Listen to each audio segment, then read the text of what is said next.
আমি আজকে আপনাদেরকে সুন্দর একটা পটল ভাজি রেসিপি দেখাবো।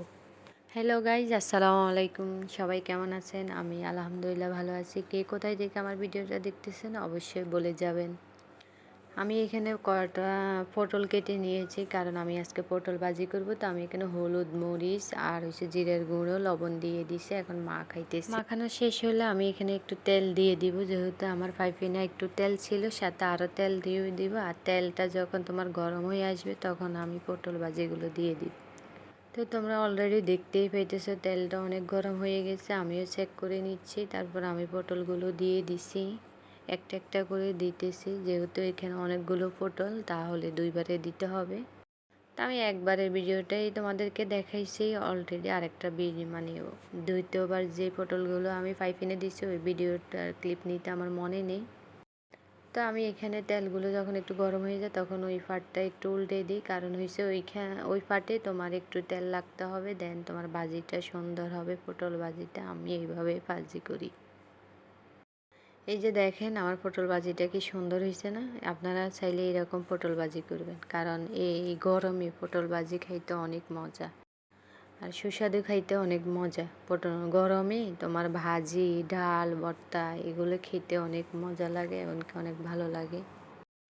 তা আমার পটল ভাজিটা অলরেডি হয়ে গেছে। আমি এটা তোমার আমার আরেকটা পাতিলে উঠাই নিচ্ছি, যেখানে আমি আবার তোমার একটু পেঁয়াজ, মরিচ, রসুন এগুলো অ্যাড করব। তা আমি পটল ভাজি সব উঠাই নিয়েছি।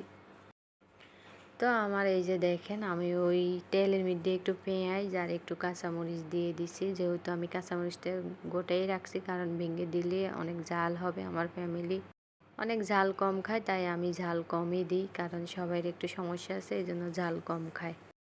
তা আমি এখানে তোমার একটু রসুন অ্যাড করব, কারণ হচ্ছে এইটার সাথে একটু রসুন আর একটু জিরের গুঁড়ো দিলে মানে অনেক মজা হয় পটল ভাজিটা। তোমরা কে কে আসো এইভাবে পটল ভাজি করো অবশ্যই কমেন্ট করে জানাই যাবা। আমি কিন্তু এইভাবে পটলটা ভাজি করি। তা আমার পেঁয়াজগুলো যখন হয়ে গেছে তখন আমি এখানে সব পটলগুলো উঠেই দিয়ে দিচ্ছি। তারপরে পেঁয়াজ মরিচটা তোমার অ্যাড করব, আর একটু ভালো করে এটা মিক্স করে নিব, যেহেতু পটল ভাজি করতেছি। আর মজা না হলে তো সবাই খাবে না। ভাই আমার বাসাটা একদম মেন রোডের সাথে, আমি ভয়েস দিতে গেলে এত গাড়ি ঘোড়ার শব্দ হয়, জানো না তোমরা। তো সবাই গাড়ি ঘোড়ার শব্দটাকে ইগনোর করবা। আমার পটল ভাজিটা কেমন হয়েছে অবশ্যই কমেন্ট করবা, আর আমি কিভাবে পটল ভাজি করি তা দেখে নিবা রেসিপিটা। তোমরাও কি এইভাবে পটল ভাজি করো? তো আমাকে জানাবা তোমরা কিভাবে পটল ভাজি করো কিনা। আমি এইভাবে সবসময় পটল ভাজি করি। এই যে দেখেন আমার পটল ভাজিগুলো আমি একটা বাটিতে নিয়ে নিয়েছি, যেহেতু দুপুরে সবাই খাইতে বসবে তাই বাটিতে নিয়েছি। তো আমার ভিডিওটা কেমন লাগছে অবশ্যই কমেন্ট করবেন। ওকে।